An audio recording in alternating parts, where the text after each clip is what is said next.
existen dos hechos bastante llamativos.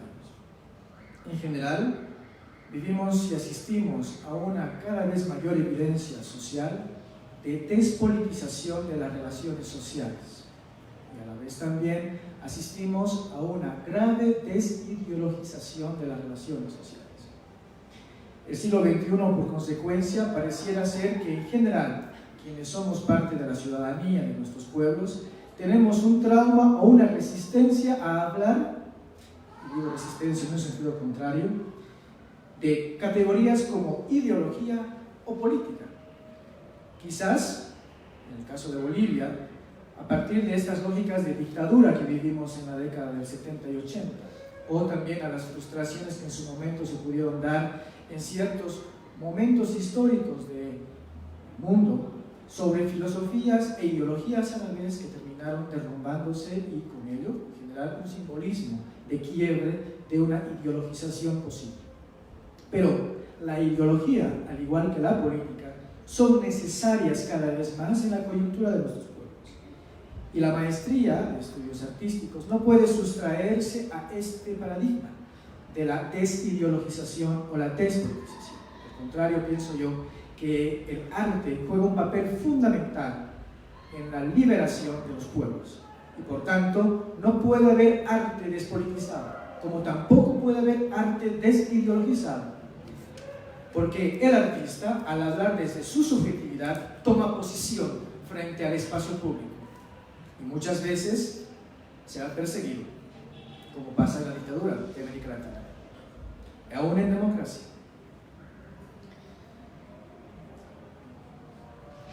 El 18 de mayo de 1781, el líder indígena, Tupac Amaru, es ejecutado en la plaza pública de Cusco.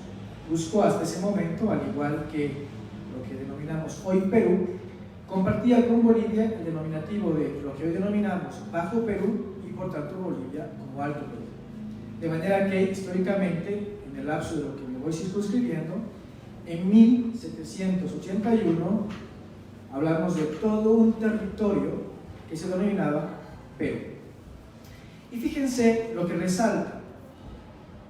Ese 18 de mayo, reitero, se ejecuta públicamente a Tupac Amaru, quien había sido hasta ese momento un líder indígena, que había tomado la batuta por las luchas emancipatorias de toda la nación quechua y por consecuencia de la nación indígena.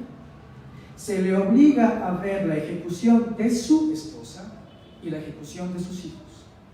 Y luego, como pueden apreciar en esta pintura, es desmembrado por 4 caballos, mientras el público asiste a una ejecución, por consecuencia pública, y por consecuencia también dar un mensaje a cualquier otro ciudadano que no osase contravenir el orden social impuesto. Un orden social que además venía de la mano de un orden jurídico, de un orden religioso y de un orden sexual. En la cosmovisión indígena también se dice que el tiempo ha de comprenderse bajo 2 lógicas. El pasado siempre se ha de mirar adelante y el futuro se encuentra detrás. De manera que lo que adelante voy a exponer no es una serie secuencial de hechos. De hecho, me adelanto, la última que mostraré es de 1918.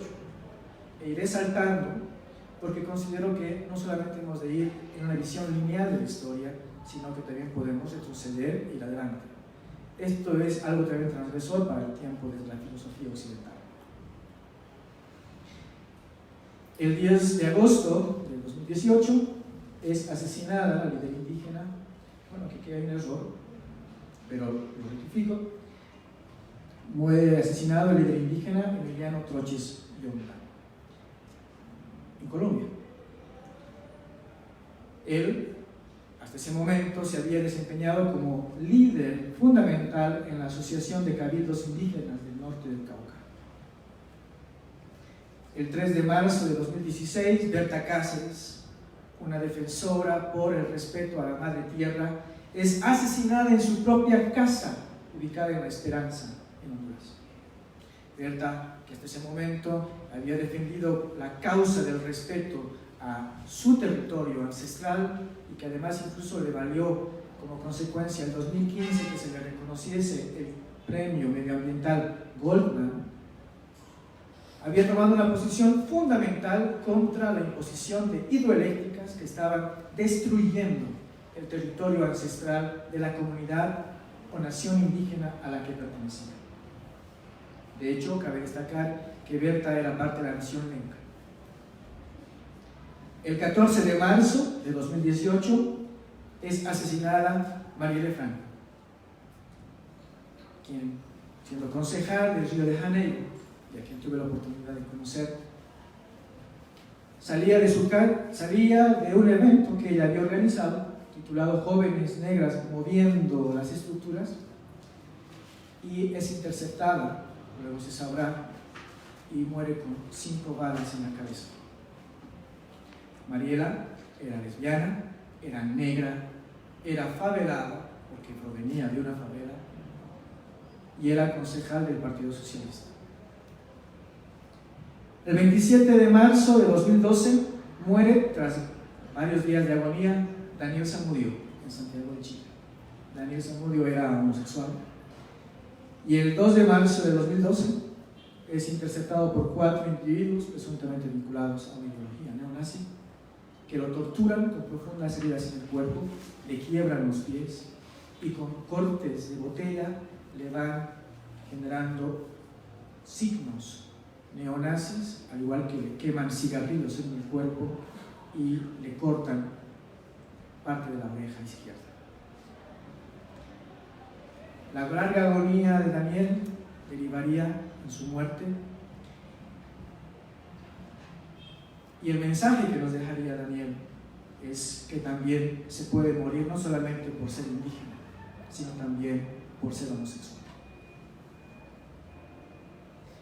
Entre el 26 de septiembre y la madrugada del 27 de septiembre de 2014, la Policía Municipal y Estatal de Iguala, en México, persigue y ataca a estudiantes de la escuela normal, que además correspondía al ámbito rural de Ayotzinapa, con la consecuencia de 43 estudiantes desaparecidos. Yo recuerdo que en esa oportunidad, en 2014, tuve la oportunidad de viajar en octubre de 2014 a México. Había pasado un mes aproximadamente de la desaparición de los 43, y lo que se sentía en el pueblo mexicano en general era una carga de frustración de 43 futuros profesores que quizás iban a continuar con la posibilidad de liberación de sus propios alumnos, de ese entorno olvidado como Ayotzinapa, y hasta el día de hoy no se hallan esos cuerpos.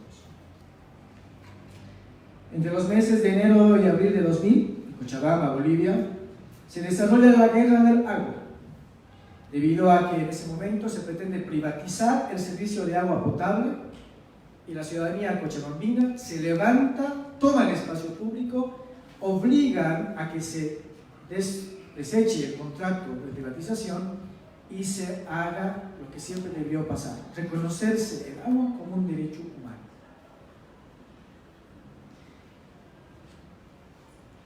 Entre marzo y octubre de 1918 se desatan en Córdoba, Argentina, la lucha por la reforma universitaria.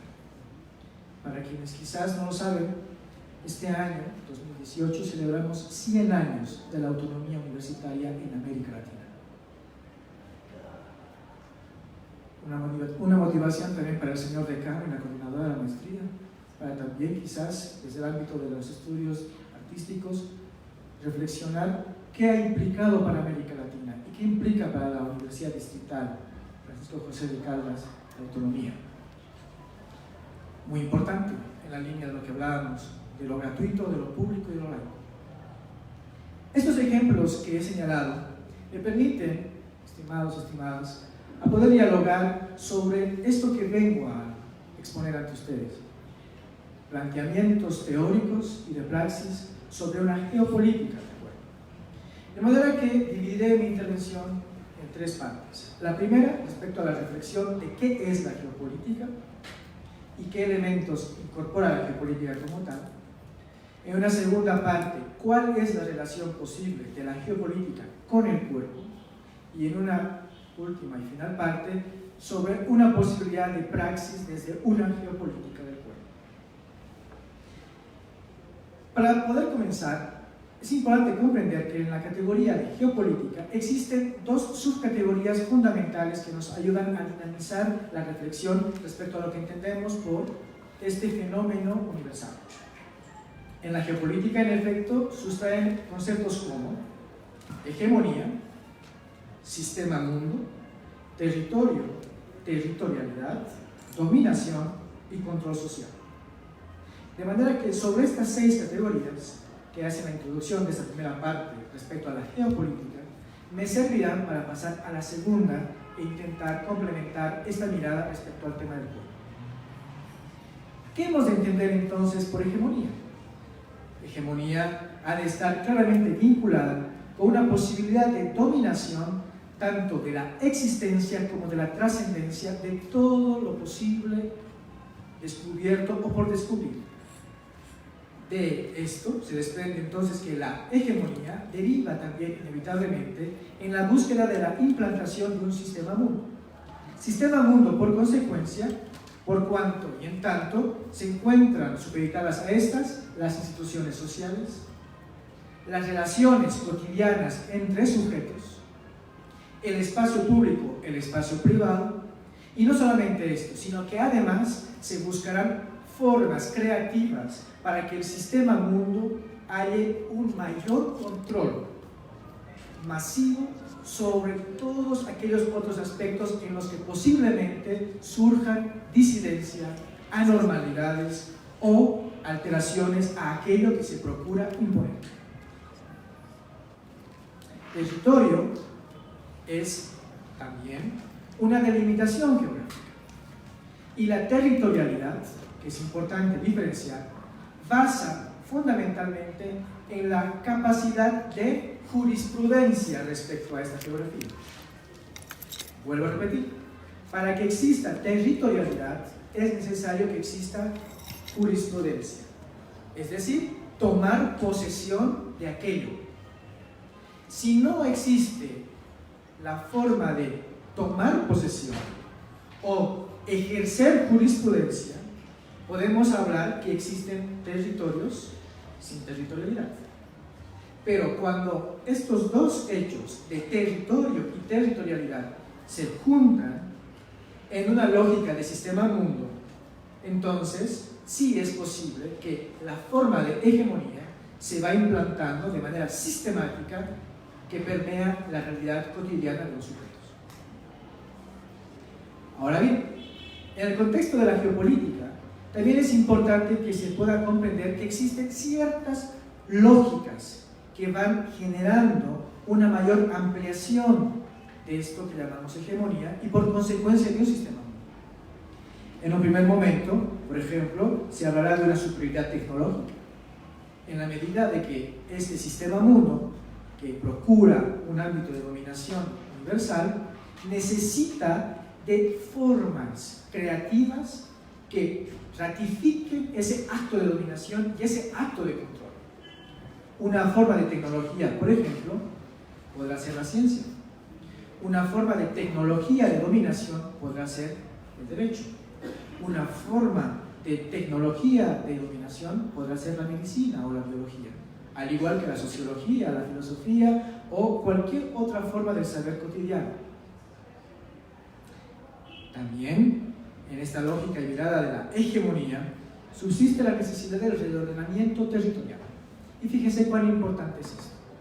El reordenamiento territorial nos va a permitir generar, lo que les decía al principio, control social de ese espacio público y privado a fin de que no se permita la posibilidad de emergencias de disidencias, anormalidades o posibles formas de cuestionamiento a ese orden establecido. El reordenamiento territorial, de hecho, en algunas de las formas de sistema mundo, como por ejemplo en el periodo colonial o incluso más reciente en la lógica del capitalismo, también deriva en aniquilar a esas otras geografías que posiblemente cuestionen el orden establecido.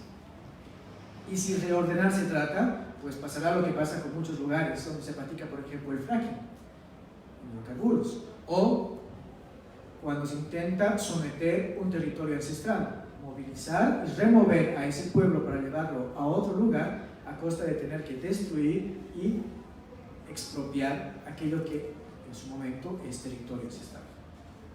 Y finalmente existe una necesidad de universalización de las normatividades. ¿Y qué entendemos por universalización de las normatividades?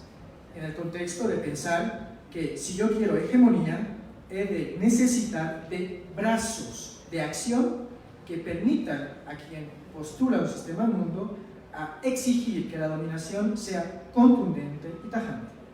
Entonces, en la lógica de la universalización de las normatividades se encuentran las Fuerzas Armadas. Y no suficiente con esto, también se puede encontrar con la religión.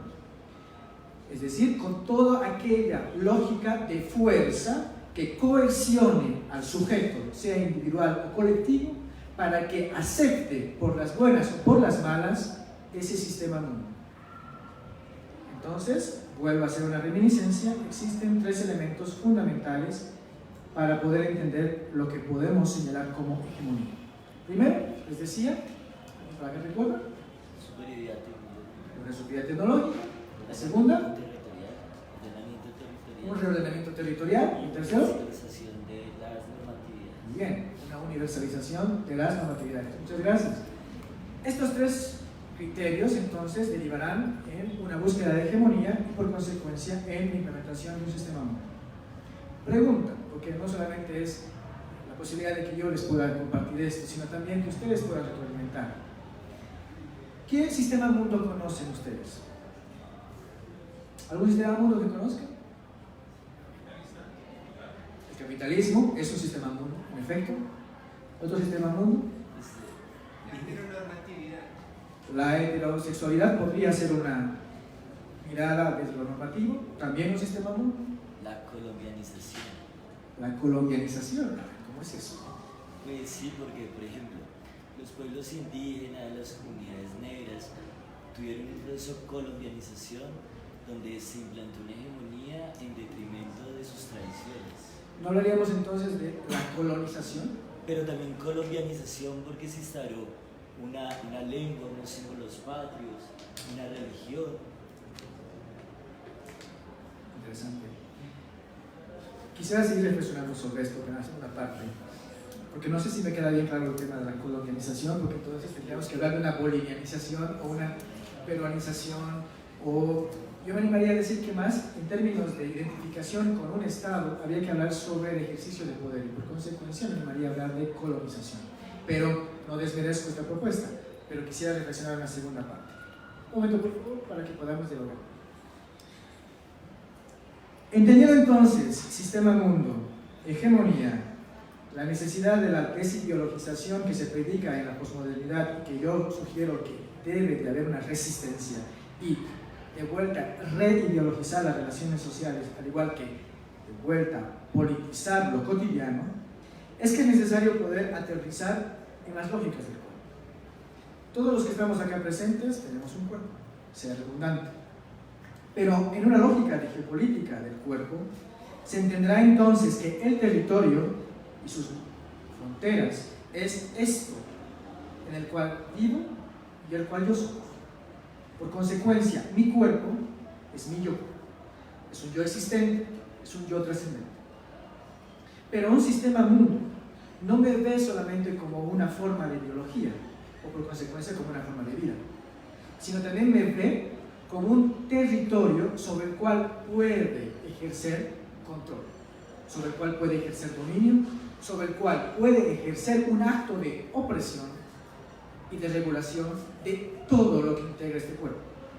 El territorio entonces, aplicado al cuerpo, es esta forma física en la cual cohabitamos, habitamos y trascendemos. Pero para poder hacer un ejercicio de geopolítica sobre el cuerpo ¿Será solamente suficiente hablar del cuerpo en términos de territorio? Les decía en la primera parte que tenemos que hablar también de territorialidad.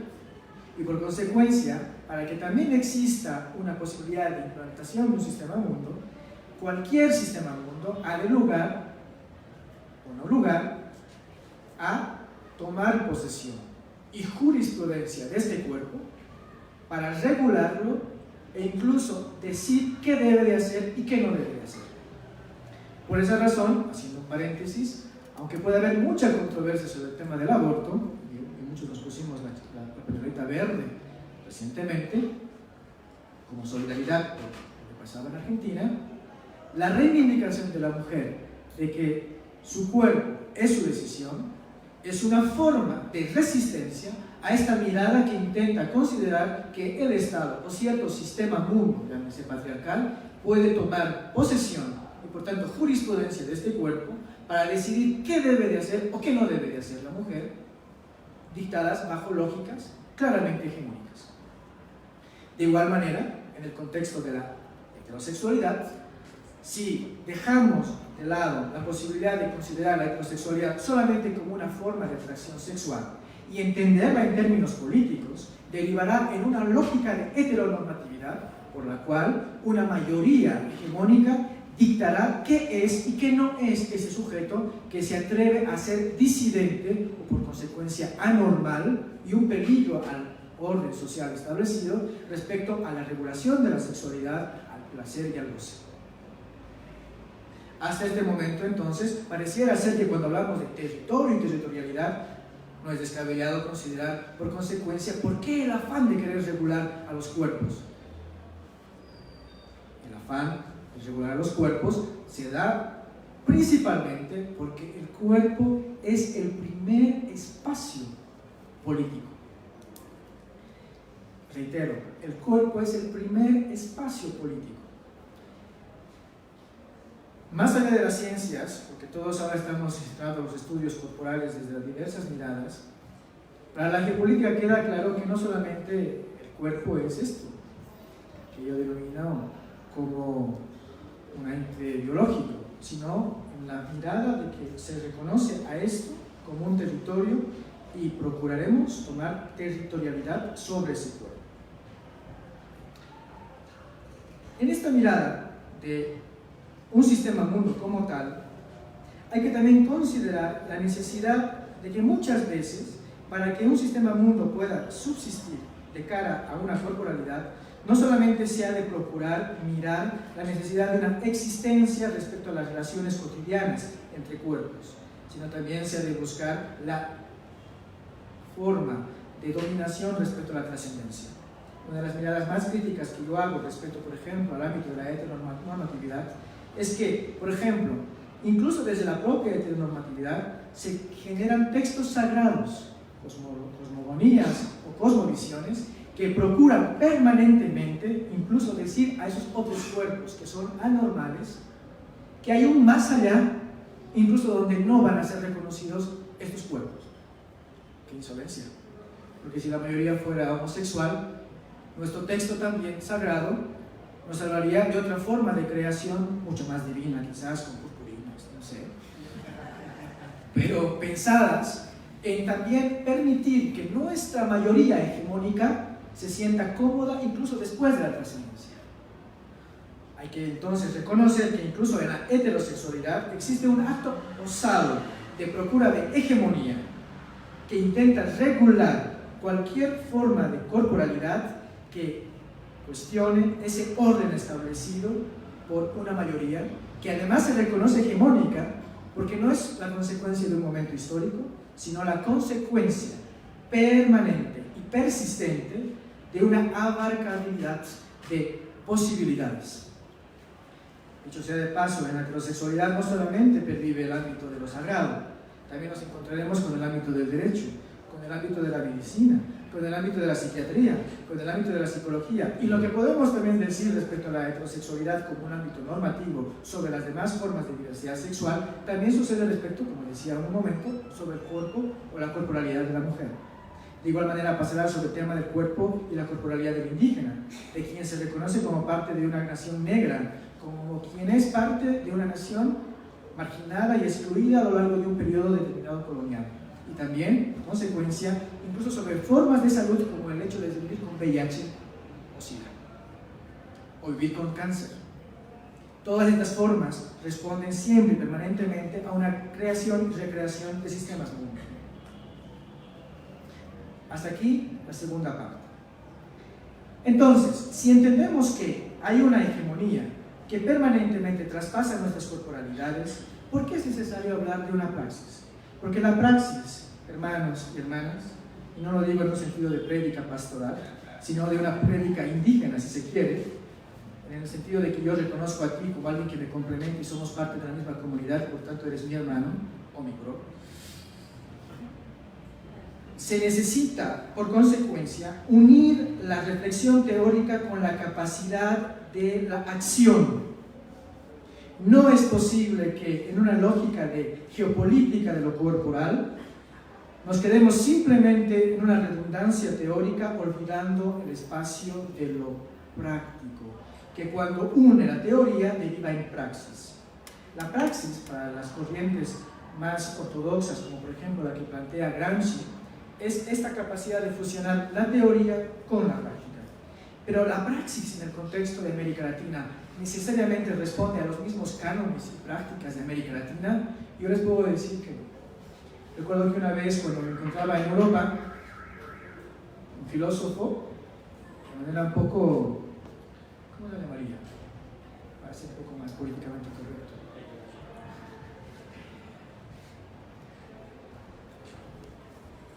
De manera diplomática. Me lo decía en el sentido de pensar que en América Latina no existe filosofía y que por consecuencia la filosofía en América Latina es sospechosa. Para alguien que viene de América Latina esto es una ofensa, y así lo debo decir, porque no me concibe la idea de pensar que los seres humanos que habitan en este continente tienen mierda en la cabeza. Y lo que tenemos acá es tan capaz de cuestionar lógicas del sistema mundo más allá de las fronteras de este continente, como también, y así lo creo firmemente, en la posibilidad de pensar el mundo desde América Latina. Y que la voz de América Latina retumbe en todos los demás 4 continentes que hacen a este mundo en el cual habitamos, nos movemos y existimos. Existencia incluso en el sentido de lo trascendental. Pero, ¿por qué permanentemente se intenta minusvalorar la producción y la posibilidad de una contrahegemonía desde América Latina? Porque en lo colectivo universal se sigue pensando de que América Latina es un enclave sospechoso del conocimiento y que además son tan osados que se rebelaron en su momento a prácticas coloniales. Hoy, en América Latina, no solamente nos encontramos en momentos en los cuales andamos cuestionando formas de colonialidad y además de neocolonialidad, sino también en nuevas formas ilustradas de una economía política que nos ve simplemente como mano de obra para generar plusvalía a costa de quienes tienen hoy los medios de producción. Alguien me dijo alguna vez, bueno, pero si tú eres anticapitalista, ¿por qué utilizas celular? Se puede disculpar este tipo de preguntas cuando no existe suficiente diálogo respecto a economía política, pero creo que el debate, cuando alguien te lo plantea en estos términos de decirte, bueno, pero tú eres anticapitalista, ¿y por qué tienes una Apple? Tus zapatos no deberían de ser buenos, deberían utilizar marcas o chanclas, porque tú eres anticapitalista. ¿No es acaso esto igual a otra insolencia discursiva si entendemos que el capitalismo solamente se sustenta cuando alguien tiene la propiedad sobre los medios de producción? Esto es lógico para el marxismo clásico. Bueno, es cierto que también a Marx últimamente no se lo está leyendo en las universidades, porque además de ser peligroso y además un poco barboncito, no cae bien en ciertos espacios. Y aunque yo también no me llevo muy bien con Marx, todo lo que puede ser interesante debatir también sobre el marxismo, sí pienso que hay corrientes en la filosofía que nos han ayudado a ideologizar las relaciones cotidianas, y este es también el marxismo, como también lo que nos plantearía el tema de la otredad que plantea Levinas, o el mismo Gramsci al entender la hegemonía desde el ámbito de la cultura. Entiendo entonces que la praxis como acción de toma del espacio público repercute inevitablemente en el espacio privado de quien se reconoce como parte de una ciudadanía, como parte de un sistema mundo al cual intenta cuestionar y además como alguien que se reconoce como parte de una permanente práctica de opresión y marginalidad. Y es que en América Latina no es posible que la capacidad de cuestionamiento a las formas de opresión y marginalidad deriven en una capacidad de desmovilización social. Si algo denuncio públicamente, lo haré en Colombia, al igual que lo haré en Bolivia, es que existe cada vez más una tendiente que debe de ser observada, de querer desmovilizar al pueblo, intentando advertirle que no tome el espacio público. De hecho, lo debo de decir, no se vea como escándalo, incluso yo he tomado hasta universidades, cuando se trata de reconocer la universidad pública y gratuita. Porque hay momentos constitutivos en la lucha de una colectividad en los que hay que tomar acción directa. Y la acción directa en geopolítica es tomar inevitablemente el espacio público, ser movimiento social. Pero lamentablemente, cuando uno se reconoce como resistencia y hace que su cuerpo se asuma como un territorio y territorialidad en resistencia, esto no vendrá de manera gratuita. Habrán quienes te repriman y busquen a toda costa de advertirte que lo que tú estás haciendo no es correcto. Habrán quienes te desaparezcan porque tu cuerpo es una ofensa a ese orden que se intenta establecer. Habrá quienes te torturen y tomen jurisprudencia de tu cuerpo y tengan el derecho, y así lo crean, de violarte, de apagarte un cigarro en la piel, de agarrar un pedazo de vidrio y poderte transcribir una esvástica en el cuerpo, de quebrarte los pies o de apuñalarte por la espalda. Habrá quienes te den un tiro en la cabeza porque tus ideas son peligrosas y lo que haces es peligroso. Habrá quienes en el silencio de la oscuridad ingresen a tu casa y te maten porque tú, con tu cuerpo, que es territorio, que es territorialidad, es un peligro para los intereses de una transnacional. Habrá quienes en el camino te agarren y te apuñalen, porque lo que defiendes representa a toda una colectividad peligrosa, sospechosa. Habrá quienes se den la libertad de ponerte ante 4 caballos y desmembrarte. Y no solamente conforme con desmembrarte, poner en varias partes de la ciudad tu cuerpo como vivo recordatorio a los demás que no hagan lo mismo. Tupac Amaru, Emiliano Troches, Yonda, Berta Cáceres, Marielle Franco, Daniel Zamudio, los 43 que vivos se los llevaron y vivos los queremos,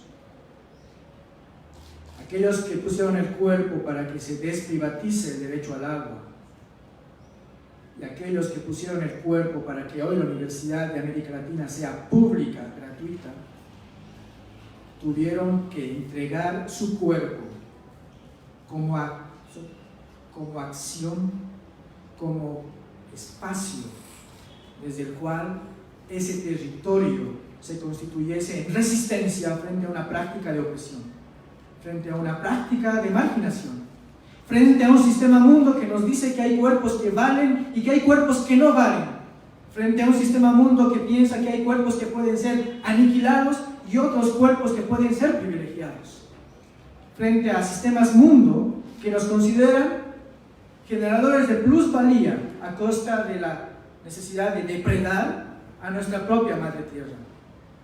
Y no solamente con ello, sino que también habrá sistemas mundo que osen decirte que hasta en la trascendencia tu cuerpo es abominable, porque al ser parte de una hegemonía mayoritaria, yo puedo dictar esto.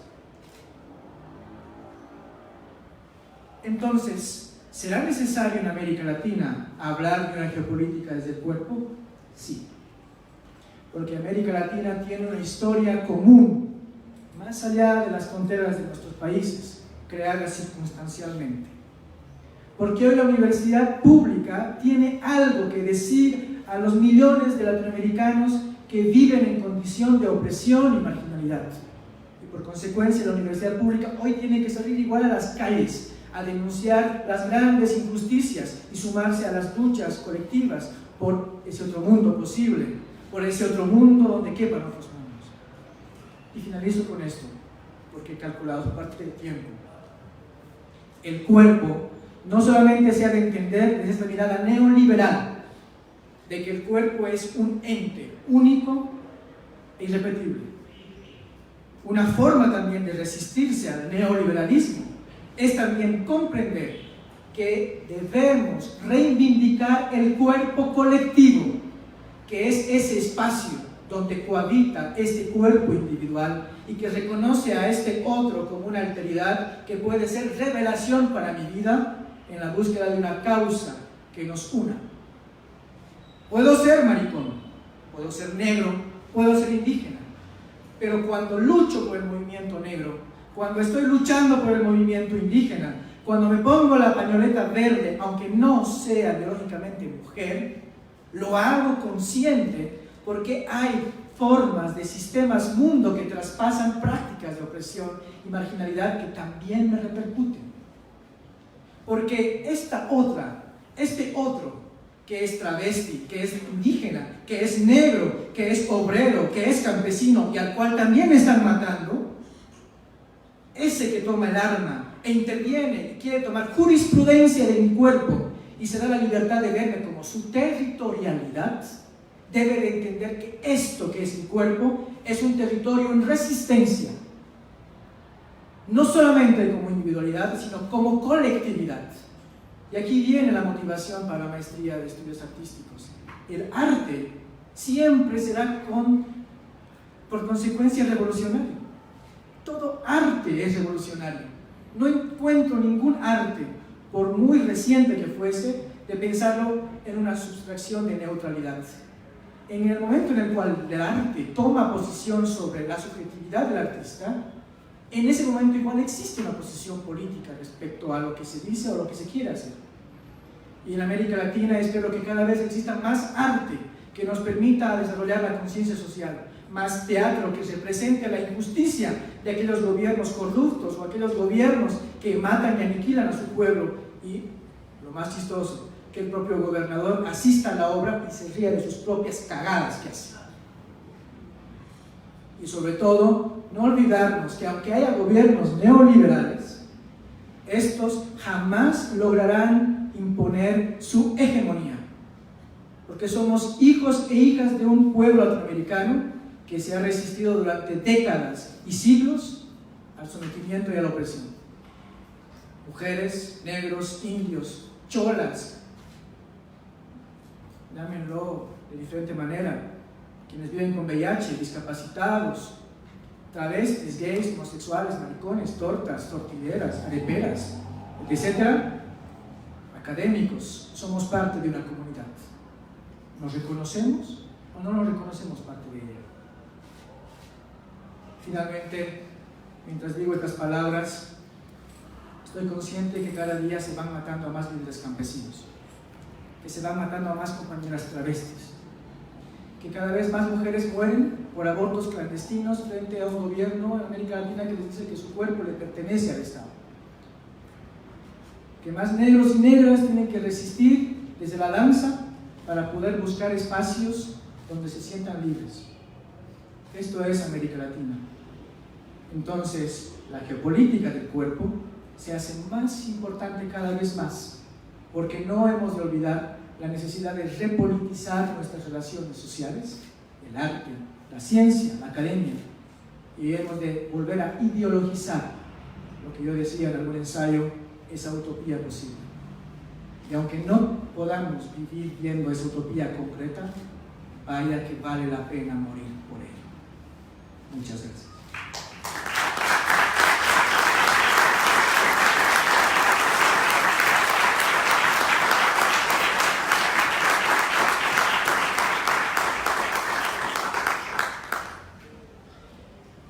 Pues bien, agradecido por permitirme haber escuchado, les pido por favor que podamos dialogar entre todos sobre los temas que les he planteado y poder retroalimentar también a este ciudadano para que siga pensando en esto que denomino territorios sin resistencia desde la geopolítica del pueblo.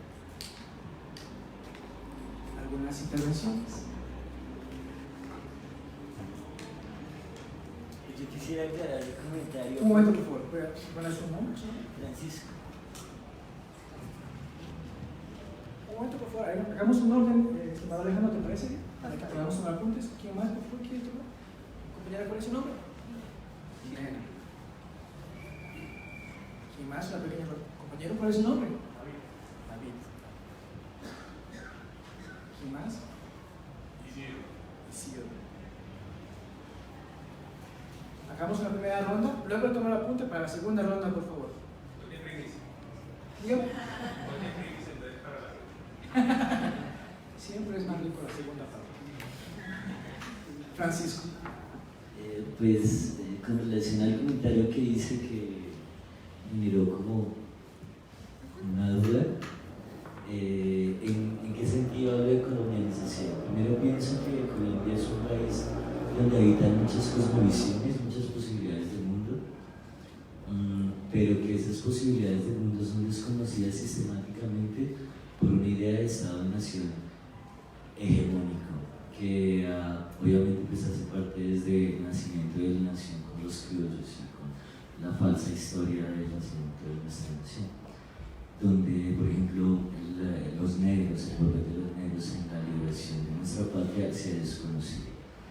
En ese sentido yo pienso que la imposición de ese ordenamiento jurídico, de ese régimen del miedo que ha gobernado Colombia por siglos, ha evitado la visibilización de diversas cosmovisiones y diversas alternativas del mundo que tienen que ver con comunidades específicas, pero que también tienen que ver con cada uno de los individuos que habitamos este territorio y que hemos sido territorializados. Gracias. Mientras le van a dar la palabra a Jimena, por ejemplo, en el caso de Colombia, uno de los presidentes que ha vuelto a ser restituido es Juan José Nieto, presidente negro, el primer presidente negro de Colombia, el primer presidente negro de América Latina, pero que en algún momento de la historia de Colombia y por consecuencia de la historia de América Latina fue desterrado del salón presidencial porque no era tan blanco.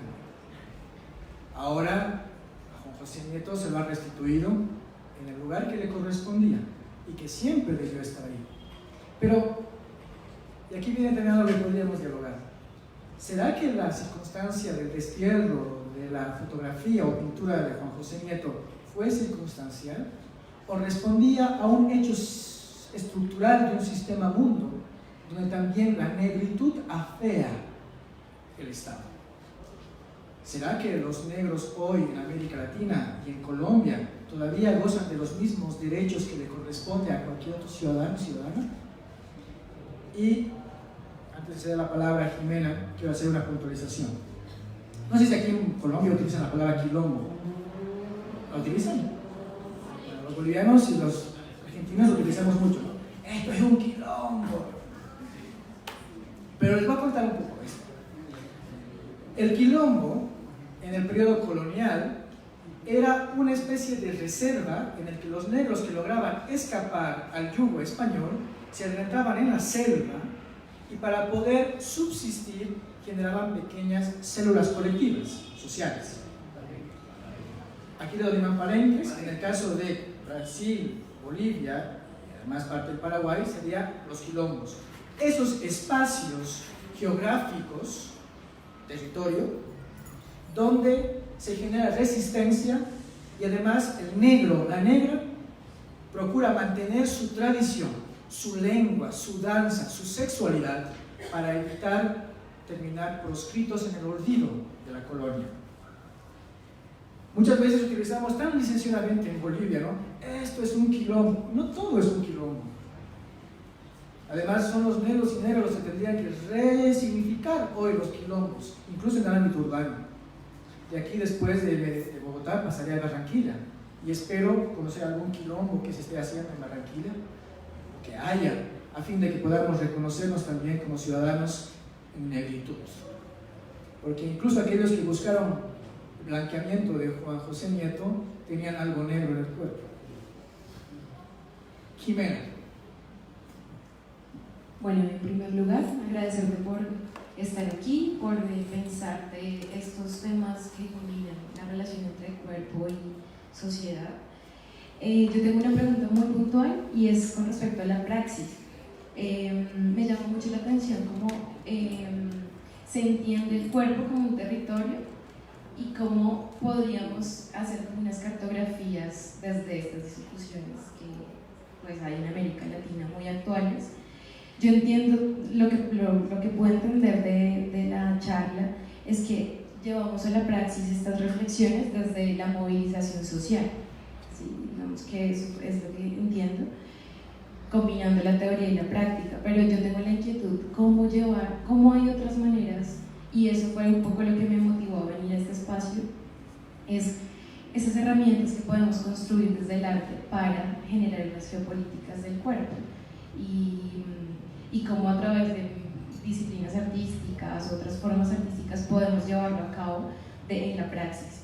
Entonces esa es como mi inquietud, como más desde la práctica, cómo podríamos llevar a cabo, más allá de la movilización social, las minorías, estas luchas que están compartidas, como unas herramientas o algunos caminos que podemos encontrar desde el arte. Gracias. David.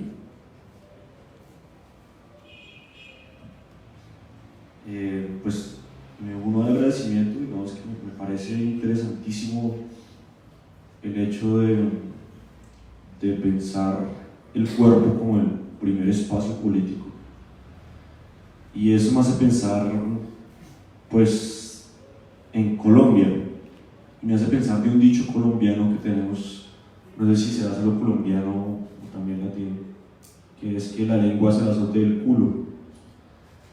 Y yo creo, cuando pienso en la geopolítica del cuerpo, es que si algo nos da alguna esperanza de no caer en esa hegemonía que pretende todos estos sistemas de mundo, es la lengua. Y la lengua, yo creo que va a ser el azote de nuestro propio culo, en el sentido que si seguimos cultivando esta filosofía latinoamericana o esta filosofía colombiana y nos hacemos de alguna manera dueños de lo que somos dentro de la jurisprudencia de nuestro territorio político, pensándolo desde el cuerpo y desde la nación que representa Colombia, habría esperanza no solamente para existir fuera de esa hegemonía, sino también para el arte. Porque yo creo que si bien el arte es otro escenario esperanzador, también últimamente, y eso digamos que es un punto de vista muy propio, se ha convertido en un sistema mundo. Y yo creo que la maestría en estudios artísticos es un agujero negro que nos permite de pronto buscar otras alternativas a ese arte que se está volviendo sistema mundo, y también encontrar la lengua para azotar ese culo. Entonces, pues agradezco esa oportunidad que me das para ir más allá y pensar un poco en la geopolítica de mi propio cuerpo. Gracias, David. Isidro. Listo. Bueno, digamos que a mí me llama mucho la atención esta cuestión del territorio y la territorialidad, pero siento que sumado a eso y en Colombia específicamente, si uno lo quiere analizar también de manera, podríamos pensarlo, profunda, habría que pensar los procesos de desterritorialización y reterritorialización. ¿Por qué? Voy a citar un caso específico que ha sido mi caso de estudio durante varios años. El Salado es un pueblo que fue doblemente masacrado por paramilitares en 1997 y en el 2000. En 1997 se fue toda la población, que eran 7.000 habitantes, y regresó solo la mitad. Y luego, en el 2000, los paramilitares, ya organizados, las Autodefensas Unidas de Colombia, masacraron a los habitantes que quedaban en el Salado y utilizaron los cuerpos de hombres y de mujeres para dar un mensaje no solo a la gente del Salado, sino a la gente de los Montes de María, que es toda esta región del norte de Colombia, y a la región Caribe en general, para decirles que la gente que resiste, la gente que se organiza y la gente que lucha va a ser masacrada, que era el mensaje básico de los paramilitares. ¿Qué pasó? La gente se organizó y volvió al Salado, volvió en el 2002 y fundaron el pueblo el mismo día que inició la masacre, el 18 de febrero del 2002, lo refundaron. Es decir, estamos hablando de un proceso de reterritorialización, de darle un nuevo significado a ese espacio que fue atacado, que fue violentado y que fue masacrado por los paramilitares. Entonces, ¿cuál es el punto? El punto es, claro, estamos hablando de un yo, de un cuerpo y demás, pero como lo decías, también hay un yo y un cuerpo colectivo, si lo queremos ver de alguna manera. Entonces también es ver cómo estos ejercicios de resistencia a veces pasan del yo, del individuo y del sujeto, al yo colectivo, y yo colectivo cómo se organiza para decirle a los paramilitares en 2002, que todavía seguían ahí, las Autodefensas Unidas de Colombia y el bloque de Héroes Montes de María, y decirles, ¿sabe qué? Este pueblo es mío. Y yo me organicé en los 70 y me le paré duro a los tabacaleros y les dije cuánto tenía que cobrar por kilo de tabaco, y años después ustedes me masacraron, pero aquí estoy y aquí sigo. Y digamos que a veces como parece una historia chévere, alegre y demás. Ahora, cuando uno vuelve al Salado, ¿con qué se encuentra? Con que la gente que volvió no se encuentra bien, no está bien, no hay los medios de producción, no los pudieron volver a tomar, se los arrancaron también porque el tabaco negro, desde la Organización Mundial de la Salud, dijo que era un problema. Entonces, lo que vendían ya no existe. Y si no existe y si no se pone a producir la tierra, pues ¿cómo? Entonces el punto también es cómo hacemos esos ejercicios colectivos para que los pueblos se reterritorialicen. No van a volver a ser nunca lo que fueron, evidentemente. Creo que no es el propósito. Pero cómo llegamos a que se reterritorialicen y estén bien, y estén en el buen vivir, podríamos pensarlo. Entonces, por un lado iba a eso, y por otro lado, digamos, mi intervención iba al compañero a la cuestión de la colombianización. Es decir, siento que asumir la colombianización desde un espacio como Bogotá, que es un espacio muy fuera de Colombia en general, aunque no lo querramos pensar así, es cómo pensamos que la gente que se asume en Colombia no está bien, aun siendo indígena o siendo negra, y les quitamos la posibilidad de agencia, de saber qué quieren y cómo se organizan en el territorio colombiano, que es un territorio que tiene muchas territorialidades indígenas, negras, territorialidades de grandes empresas, territorialidades blancas, porque si lo pensamos realmente, Colombia es un país blanco. Y lo que no pasa entre Medellín, Cali y Bogotá no existe en el imaginario público y el imaginario popular. Entonces es ¿cómo le quitamos también la capacidad de agencia al otro? El otro también es un agente pensante, y si se quiere reconocer como colombiano, ¿por qué le vamos a quitar esa capacidad de reconocerse como colombiano? Si los huitotos que viven en el Amazonas se reconocen como colombianos, ¿por qué decirles, no, es que Colombia es una nación que se creó en el siglo XIX y tal, y todo este chorro histórico, entonces pues es otra parte para la discusión. Gracias. Bien, gracias. Segunda ronda, compañero. ¿Cuál es su nombre? José. José. Siguiente. ¿Usted, compañero, cuál es? Nicolás. Nicolás. Siguiente. Marta. Por allá atrás. Giovanni. Jorge. Luego hacemos la tercera ronda. José. Profesor Ronald, agradecerle, me complace mucho que esté en nuestro país compartiendo la perspectiva personal de su vivencia, de su cuerpo y de los cuerpos que lo habitan. Yo soy estudiante de doctorado en estudios sociales y desde esa perspectiva, lamentablemente uno ve pocas posibilidades de resistencia al sistema mundo que se nos está o se nos ha venido imponiendo desde la colonización, incluso antes. Entonces, en ese orden de ideas me parece importante ver el ejemplo, ver las reflexiones que usted ha adelantado, y más que una pregunta, es un comentario en el sentido de que usted invita a la politización y a la ideologización de nuevo, pero es para que tengamos en cuenta que esa también puede ser, a pesar de que es tarea, también puede ser una posible trampa, ¿no? Si no estamos muy pendientes del lenguaje. Y voy a poner por caso nuestro pasado reciente.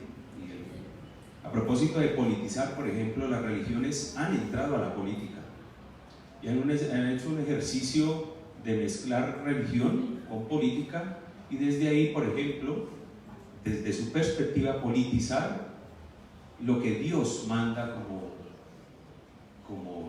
estamento y de relaciones para nosotros. Y por ejemplo, desde esa politización se habla de que quien tiene diversidad sexual no es normal, porque eso no lo establece Dios. Dios creó hombre y mujer, y quien tenga otra condición distinta tiene un problema en la cabeza. Y en ese orden de ideas se establece política pública desde esos personajes que son elegidos también por el pueblo. ¿Me explico? Entonces ahí hay una politización como a la inversa de la que usted quisiera plantear, es lo que yo entiendo. Y lo mismo la ideologización, estoy trabado en esa palabra. Tuvimos recientemente nuestro ex procurador ya célebre por implementar o acuñar, a propósito de la ideologización, la ideología de género, e ir en contra como bandera de lo que él llamaba ideología de género, para decir que lo que estaba haciendo el Ministerio de Educación en ese entonces era una defecio que pretendía justamente abrir a las instituciones educativas la diversidad.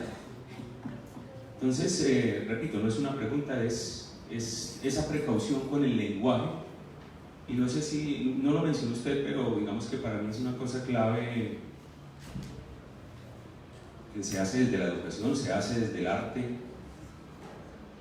y es poco presente en los medios de comunicación, y es el del pensamiento crítico, el desarrollo de un pensamiento crítico que tenga como fondo, ¿cuál sería el fondo de ese pensamiento crítico desde la perspectiva de resistencia y de cuerpos que usted maneja? Gracias. Gracias, José. Nicolás. Bueno, buenas tardes. Bueno, digamos que es más una reflexión, y también me surge una duda a partir de la reflexión, y es como esto de que de cómo resignificar, de cómo replantear el hecho de que alguien también se reconozca como hombre blanco, o se reconozca como católico, sin, pues es que lo pienso, no sé realmente cómo plantear la pregunta, pero me hace pensar que se ha asumido la condición de ser hombre heterosexual, hombre blanco, sencillamente se ha asumido dentro dentro del poder hegemónico de todo, pero en realidad no se ha pensado en la condición de ser hombre heterosexual. Sí, es como que sencillamente se ha asumido dentro de esta ideología hegemónica, pero ¿cómo se podría replantear esto para que se piense en estas condiciones que digamos que también pues también tienen de qué hablar, ¿no? ¿Cómo replantearlo para sacándolo de este poderío que se ha ejercido a partir de esas condiciones? Ser hombre heterosexual, ser blanco, por ejemplo, ser católico. ¿Cómo se podría replantear esto? A mí me da la impresión de que no se dejó de pensar en estas condiciones. Sí, nunca se profundizó respecto a esto. Entonces, es más como en ese sentido mi pregunta. Gracias. Marta.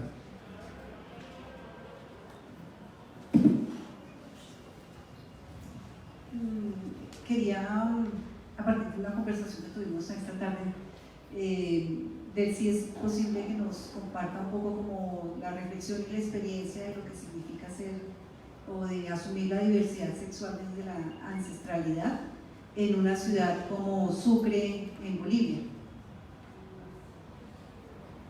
Gracias, Marta. Giovanni. Buenas tardes. Yo quisiera que por favor si pudiéramos profundizar en un tema, y es, actualmente hablamos en Colombia de restitución de tierras al hablar de territorio y hablar de paz. Quisiera que profundizamos cómo serían las dinámicas de restitución de territorios en el individuo y en el cuerpo. Gracias. Jorge. Sí, muchas gracias. Yo voy por la línea de la maestra Marta y lo ampliaré mucho más, ¿no? Digamos, la pregunta es si nos puede ampliar un poco cómo han sido esas resistencias de aquellos y aquellas homosexuales, gays, trans, toda esta diversidad de preferencias sexuales, pues que han tenido que hacer resistencia a ese escenario que usted nos ha mostrado.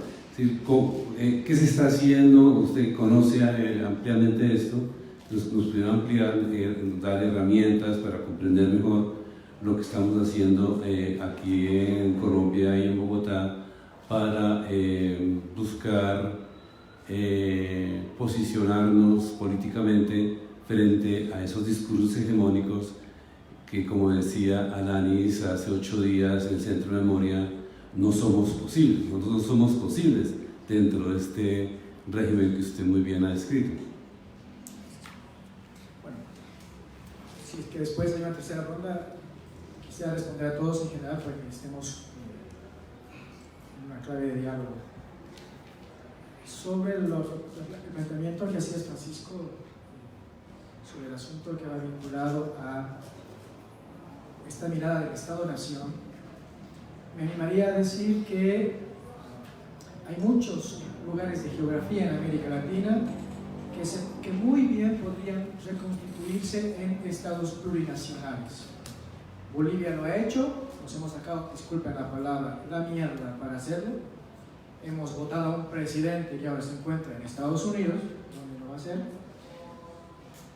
Pero marcamos una agenda desde el espacio público de la necesidad de refundar nuestro país, y creo que si en Bolivia ha sido posible a costa incluso de muertos, también en Colombia hay una fecundidad posible de hablar en términos de Estado plurinacional.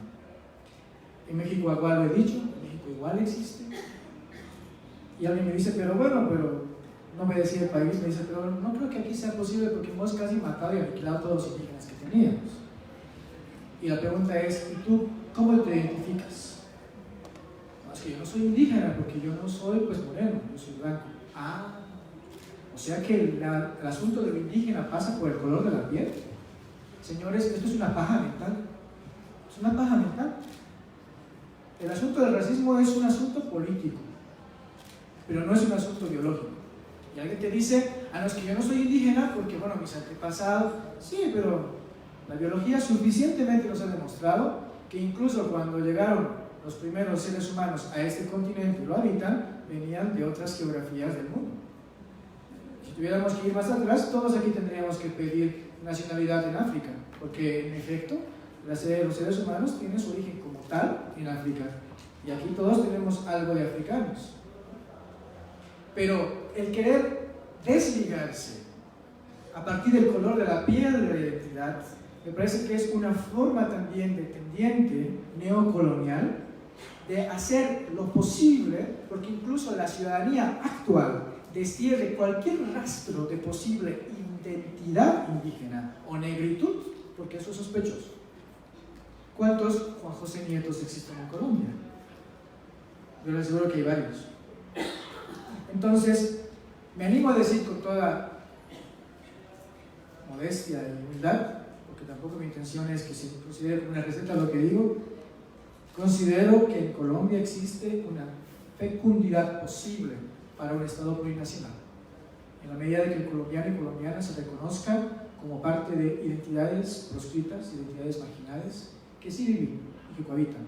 Yo lo dije en algún momento en México, en América Latina no solamente hay que salir del closet para decir soy gay, también hay que salir del closet para decir, ¿sabes qué?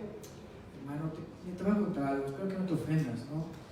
Dime, ¿pero no te vas a enojar? No, soy indígena. En América Latina también hay que salir del closet como indígenas.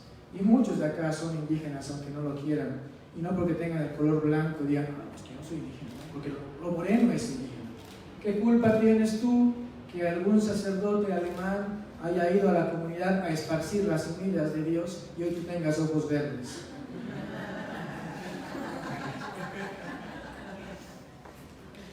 Y porque tienes el cabello choco, hoy no eres indígena. Es la forma como ves el mundo. Segundo, las cartografías. Considero que un elemento fundamental que puede servir muy bien al arte para esta cartografía que nos planteas, Jimena, es importante rastrear la opresión. Y rastrear la opresión genera una genealogía de la opresión. En el sentido de comprender que lo que entendemos por opresión no es solamente un momento circunstancial, sino que hay toda una cola histórica que traspasa otros cuerpos individuales y colectivos y sobre los cuales hay que escribir. El oficio, también pienso, del artista es ir hasta lo más posible que se pueda en la historia para poder comprender de manera mucho más clara cómo interactúan estas prácticas de opresión en un sistema mundo que intenta someter el cuerpo como territorialidad. Puedes empezar, pienso yo, Jimena, y puede servirle a muchos, empezar por la propia familia. Si algo a mí me ha ayudado bastante es hurgar en mi vida familiar. Y he encontrado cosas que a algunos tíos no les han gustado. Pero creo que eso es parte también de intentar hacer esta rastreabilidad de una genealogía de formas de opresión que llegan hasta mí. Y con esto quiero hacer una puntualización sobre lo que plantea Jimena como pregunta. Alguna vez, hablando con algunos compañeros negros del Bronx, me decían, mucha gente piensa que los negros somos malos, ¿no? Todo el tiempo queremos lucha, ¿no? Y además Hollywood tiende a generar permanentemente este estereotipo, porque también el cine es una forma que utiliza cualquier sistema mundo que procura hegemonía para apoderarse de formas inconscientes y conscientes de lo que es y lo que no es correcto. De manera que incluso tenemos a el Capitán América, al cual ninguno de ustedes lo eligió, pero es Capitán América. Y cuando le decimos al Capitán América, ven a Bolivia, por favor, que estamos teniendo un problema con el agua, el Capitán América te dice, estoy ocupado, tengo que ir al Capitolio. Ah, pero carajo, no pensé que eras tú el Capitán América. Ahí son las formas tan obscenas en las que a veces nos generan ideologizaciones de quienes nos salvan, a los pobrecitos latinoamericanos, a los indiecitos de este continente, y necesitamos de un pendejo que venga desde Estados Unidos. En el caso de David, que habla sobre el lenguaje, es el azote del culo. ¿Lo dije bien? La lengua se la azote del culo. Tome mal de fondo. Ya, alteré el orden. Pero igual el producto es el mismo, ¿no? Se dice en filosofía del lenguaje que lo que no se nombra no existe. Pero yo me animaría a decir algo más desde la geopolítica. Lo que no se nombra es sujeto de opresión. En la medida de que el sujeto que es parte de una forma de opresión y marginalidad tiene la capacidad de expresar aquello que vive y en lo cual convive, permite revelar y desnudar formas evidentes de intentos de sometimiento y además también de generar jurisprudencia respecto a una determinada corporalidad individual o colectiva. Recientemente, en México, como anécdota, hubo un grupo de profesionales convocados por Peña Nieto que hicieron una conferencia sobre la leche materna. No había ni una sola mujer en la palestra. Yo no sé que los hombres dan de mamar. Para que los gays nos guste la mamada es diferente. Pero en ese momento no había ni un solo cuerpo de mujer que haga un acto de enunciación para hablar sobre la leche materna. Se dan cuenta cómo a veces operan estas formas rebuscadas e ilustradas de querer seguir marginando corporalidades que son sospechosas. Y digo más, cada vez, y lo digo con mucho lamento, hay nuevas legislaciones que están empezando a prohibir que las madres deben de lactar en espacio público. Yo en lo particular soy de la idea de que la leche materna no solamente es un acto biológico de alimento hacia una nueva forma de vida, sino también tiene que ver con toda una ritualidad del acto de ejercicio de la maternidad.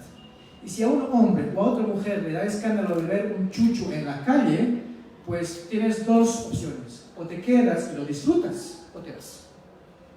Porque quien está ahí y está en el brazo, lo está degustando y está chévere lo que está haciendo. Entonces, se dan cuenta cómo operan estas nuevas formas de lenguajes que nos dicen que hay cosas que son incorrectas y no son correctas. En el caso de Isidro, mira, yo coincido contigo que es necesario hablar de la desterritorialización y hablar también de la reterritorialización. Pero hay una cosa que yo quizás podríamos hablar después.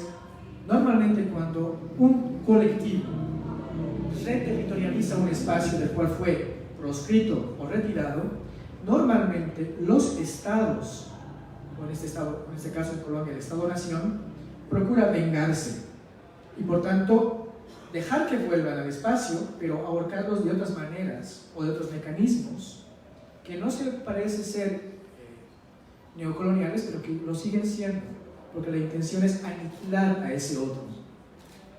Y claro, hoy no pueden vivir del negocio del tabaco, pero como Estado, reconociendo que no pueden hacerlo, los dejo de la mano de la vida para que terminen desapareciendo, porque son un grupo de resistencia que le hace daño a mis intereses geopolíticos como Estado y que además son un peligro para ese espacio, para ese gobernador o para ese alcalde.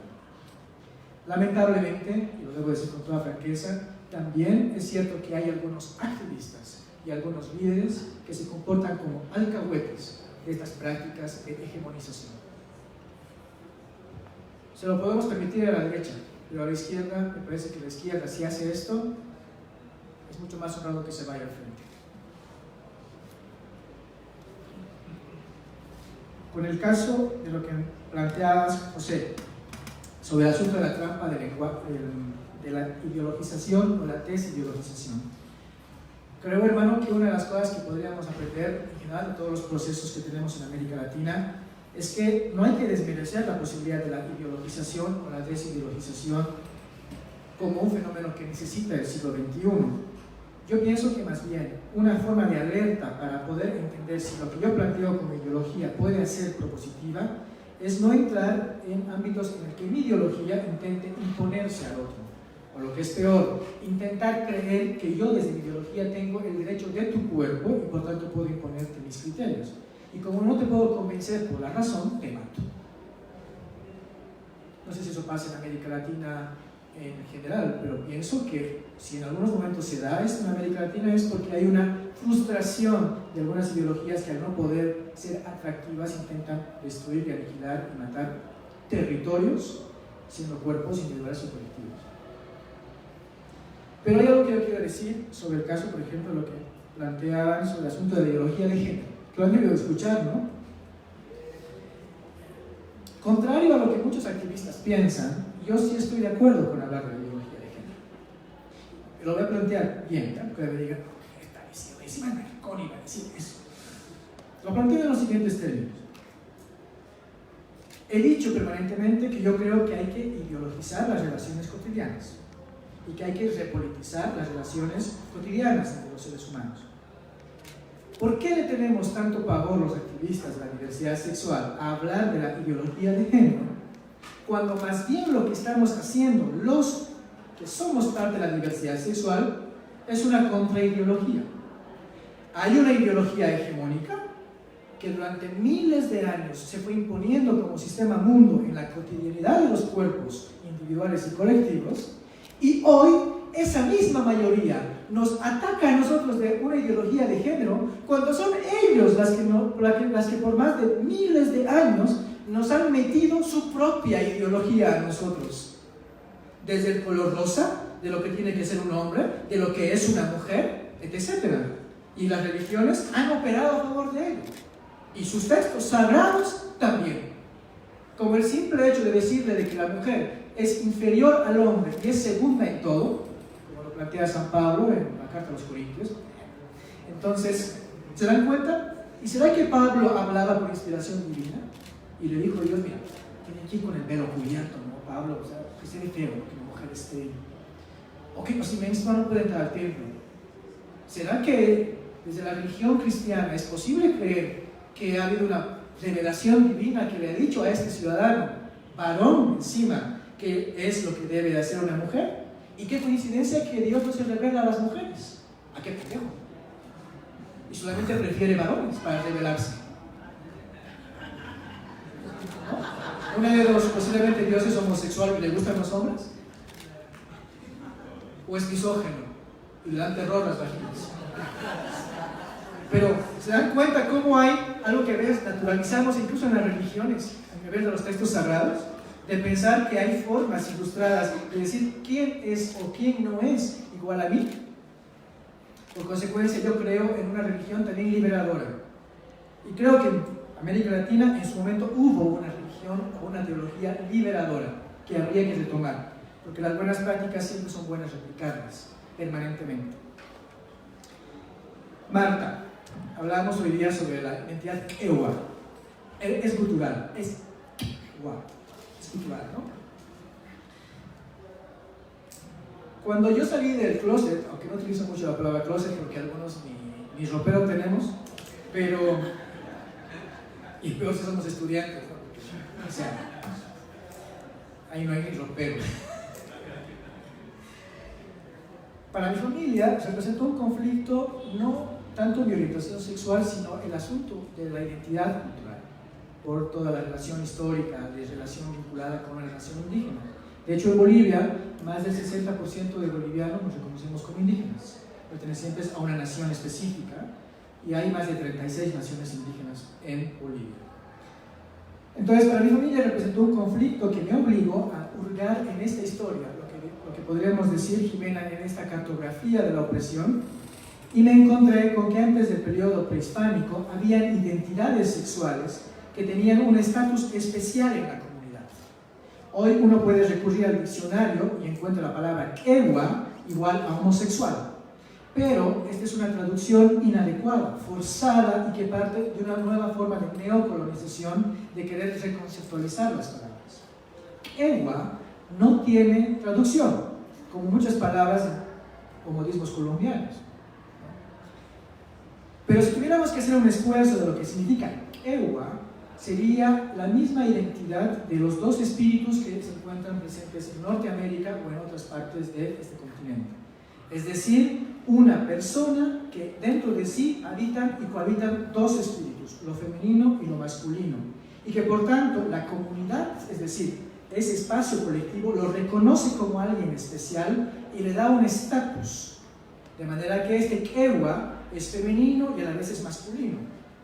No podemos hablar de transexualidad, tampoco hablamos de transgenerismo, porque no estamos entrando necesariamente a una modificación corporal, aunque puede haberlo. Es un poco complejo el asunto de lo indígena, pero lo que Ewa también nos remite a algo fundamental en el ámbito de la cosmovisión, y es que mi identidad la recibo de la tierra, y que si soy Ewa es porque comparto parte de la feminidad de los ríos, que si soy algo de masculino comparto algo de los montes. Entonces, no solamente mi identidad Ewa está vinculada al goce o al placer corporal del sexo, sino también a una espiritualidad de conexión con la tierra, y por consecuencia soy especial.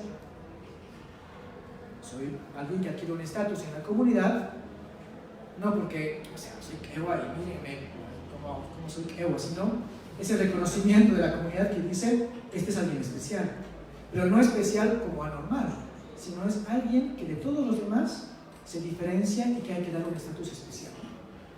Yo recuerdo que en alguna comunidad, cuando yo iba, y justo era cosecha de papa, ¿no? Encontraban papa, y la mayoría de las papas son como las conocemos, ¿no? Medio redondillas, así, pero tienen un modelo casi que cuenta. Y hay algunas papas que se rayan, ¿no? Como decimos, vienen con cuernitos, medio rayaditas la papita, ¿no? Entonces, en la comunidad indígena, cuando al ver esta papa, no la botan al basurero. ¿Saben qué dicen? Bueno, se os digo en palabra quechua, ¿no? Esto es una isla, es una estrella. ¿Eso qué quiere decir? Que la cosecha ha sido buena porque esta papa es especial. Entonces seguro que debe ser bien rica esta papa porque es bien rara y es especial. Entonces el Ewa es eso, es alguien especial pero no visto como algo anormal, porque no tiene cuernos o como tiene cola, sino es alguien que la comunidad reconoce como algo que puede aportar fecundidad al pueblo. Por eso es que cuando a veces algunos compañeros en Bolivia entran en crisis porque dicen, ay, soy indígena, pero no me gusta, me discriminan, yo digo, pero vos eres Ewa, hermano. ¿Y qué quisieras? ¿Reconocerte como Ewa o como gay? Sin desmerecer la identidad gay, que igual yo la respeto. Pero la identidad gay es posterior a estas otras identidades porque son preexistentes. Y por eso yo hablo de diversidades sexuales ancestrales, porque son preexistentes a la colonia y preexistentes incluso a la identidad lésbica o identidad gay. Y no para decir, es que tú eres gay, por tanto, colonial, occidental, Estados Unidos, no, sino en la necesidad de poder dialogar identidades diversas en este mundo. En ese caso no es rico decir, este es gay, esta es lesbiana, este es Ewa, etc. Esa es la mirada de romper con un Estado-nación también. Giovanni, la primera vez que vine a Colombia fue el año 2010 y ya se estaba hablando en ese momento de la necesidad de plantear la posibilidad de unos acuerdos de paz con Colombia. Y el periodista se acerca y me pregunta si yo estaba de acuerdo con esto. Y además me planteó un elemento que lo comparto con toda humildad, ¿no? Porque yo entiendo que ustedes me pueden dar cátedra sobre lo que es Colombia y yo lo aceptaré y aprenderé de ustedes. Me preguntaba este periodista si yo pensaba que los acuerdos de paz iban a resolver el asunto fundamental de deuda histórica que tiene el país con algunos sectores sociales. Y yo debo decir con toda franqueza que incluso los acuerdos de paz no solucionan problemas estructurales de fondo. Y así como en su momento hablábamos con Juan Fernando, incluso con Marta hablábamos, si bien es cierto que podemos ser muy críticos con la deformación que hubo después sobre el movimiento armado en Colombia, pero hay que reconocer que parte del origen se debió fundamentalmente a una deuda histórica con el movimiento campesino que está vinculado al tema de tierra y territorio. De manera que si no se resuelve de manera honrada, plena, sin esos lenguajes bélicos como Macías en la posesión del gobierno de Duque y que ofenden a América Latina porque estamos todos hablando de la integración y hay alguien que nos dice que va a haber guerra. No necesitamos más guerras, señores. Es necesario replantear la deuda histórica con el movimiento campesino e indígena. Entonces pienso que es una deuda fundamental que no se ha resuelto. Alguna vez planteé la necesidad de que en Colombia exista una asamblea constituyente, pero en este momento no existen las condiciones formales ni reales para una asamblea constituyente. Porque si Colombia iría a una asamblea constituyente, terminaría constitucionalizando una ideología neoliberal que no necesita este país. Por consecuencia, es preferible la resistencia en el espacio público, en el espacio del campesinado, en el espacio indígena o negro, o en el espacio de la universidad, para seguir cuestionando a ese intento de generar un establishment que no se toque y que por tanto es en el que nos gustaría vivir cuando no nos gusta vivir. Finalmente, en el caso de Jorge, considero que ser hombre, blanco, heterosexual y católico no es malo. ¿Dónde está Jorge? Ah, Jorge. Ah, Nicolás. Entonces, porque fundamentalmente la intencionalidad de reconocerse blanco, heterosexual y católico vendrá pues también de la necesidad de reconocer esta genealogía y cartografía también que me traspasa. Y reconocer que puedo ser católico con otra mirada y con otra forma de entender mi práctica religiosa, pero sin estas formas rastreras que le han hecho daño a la propia religión. Como ser heterosexual, porque de hecho también la heteronormatividad perjudica a los propios heterosexuales respecto a su propia corporalidad. Y muchos hombres heterosexuales le tienen miedo, por ejemplo, al sexo anal. Y no le estoy diciendo de que otro hombre los penetre, no estoy hablando de ello, si es que quiere. Pero lo que hablo es que incluso el hombre pueda disfrutar de su propia analidad, de su propia pareja mujer, o viceversa. Estos son los temas también que afectan a la propia heterosexualidad respecto al tema del placer y el goce, ¿no? Y finalmente sobre el tema de ser blanco. No creo que ser blanco sea malo, pero lo que entendemos por blanco es igual una ideología, porque nadie es blanco. No conozco a un solo ser humano que sea blanco. No hay tez blanca. Y el neonazi latinoamericano, como en algunas partes de Bolivia están apareciendo, encima son veganos, ¿no? Nazi vegano. Yo no entiendo cómo es esto. Seguro que si va a Alemania terminará igual pegado porque no es tan blanco al ideal que nos planteaba Hitler, el neofascismo y el fascismo. Paja mental, en definitiva. Pues bien, hasta aquí vamos. ¿Alguna otra intervención más? Por ahí al fondo quizás que viene Antonio. Yo creo que se fue. Es que yo le preguntaba sobre las formas de lucha que están realizándose en América o en Bolivia o en los países que usted conoce en algún detalle para tratar de sobrevivir a esas hegemonías que niegan a las diversidades con respecto a las opciones, múltiples opciones sexuales. ¿Sí? Bueno, con eso podríamos concluir, porque yo creo que estamos sobre el tiempo, Marta, ¿verdad? Estamos ya estamos en el tiempo. Decía lo siguiente, recuerdo cuando el año 2008, tenía 28 años, qué tiempos aquellos, y recuerdo que en una oportunidad viajé a otra ciudad porque era un congreso sobre el derecho al agua. Y la coordinadora me reconoció, porque obviamente trabajé con ella en otros momentos de lucha, y ella me dice, pero Ronald, ¿por qué has venido? ¿No? Si no estamos hablando sobre derechos de los gays, estamos hablando sobre derecho al agua.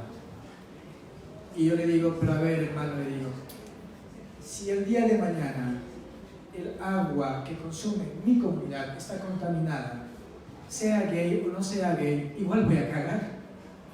O porque soy gay, soy inmune a la contaminación del agua. O tenemos un gen especial los homosexuales, al igual que las cucarachas, que va a evitar de que en un posible cataclismo de la humanidad nos encontremos con las cucarachas y convivamos juntas.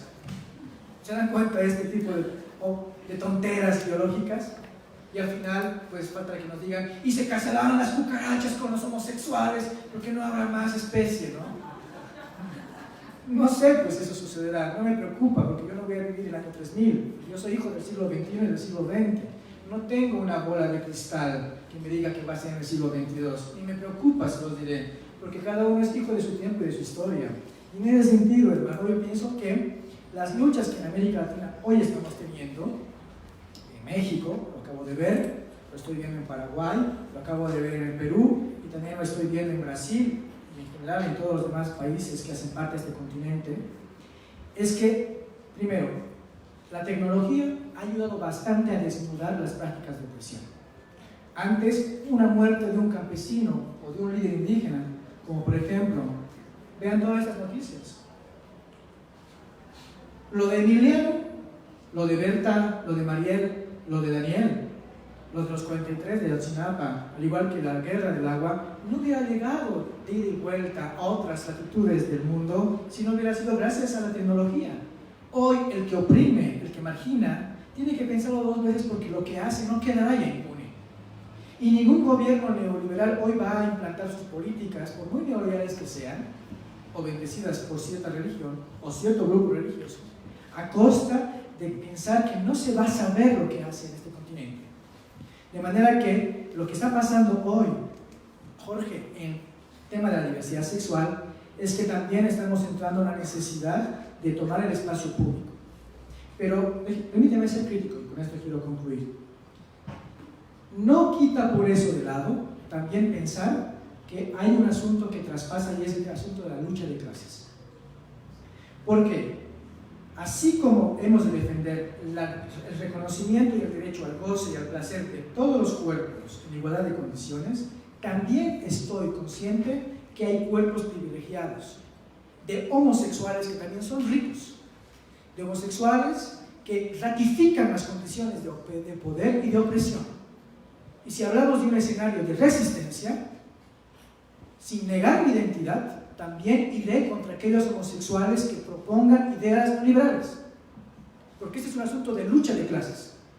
Y no voy a dejar pasar de alto que también habrán homosexuales que se sumen y sean alcahuetes de prácticas de opresión. De homosexuales que ratifican condiciones de racismo contra negros y negras, o marginan a indígenas, y viceversa. No hay que utopizar también, en el mal sentido de la palabra, de pensar que hay identidades inocentes. Los gays y las lesbianas podemos ser peligrosos para cierto intento de hegemonía, pero dentro de nosotros mismos también hemos de cuestionar prácticas de hegemonía micro que no le hacen daño, sino terminan siendo genocidas. Entonces, te animo, ¿no?, para que sigamos reflexionando sobre esto, porque es una tarea pendiente. Bueno, Marta, por favor exprese mi nombre al señor decano sobre mi gratitud, igual a la Universidad Francisco José de Caldas por la invitación. Este año, repito, celebramos 100 años de la autonomía universitaria. Reflexionemos durante todo este año 2018 cómo nos pensamos en la universidad del siglo XXI. Creo que la universidad hoy también tiene que salir al espacio público y tiene que hablar. Necesitamos intelectuales comprometidos con sus pueblos que no solamente enseñen en el aula, sino que enseñen también en la calle. De artistas que no solamente hagan arte en los museos, sino que hagan artes en los fruteros, en los parques, en los atrios, en su propio cuerpo, que es el primer espacio, con todo y tetas, con todo y pene, con todo y lo que sea, negro, discapacitado, ocidoso, lo que ustedes quieran. Pero esos cuerpos son el primer espacio de arte, de expresión. Si no, ¿por qué tanto jodemos al pueblo? Por algo será. Muchas gracias.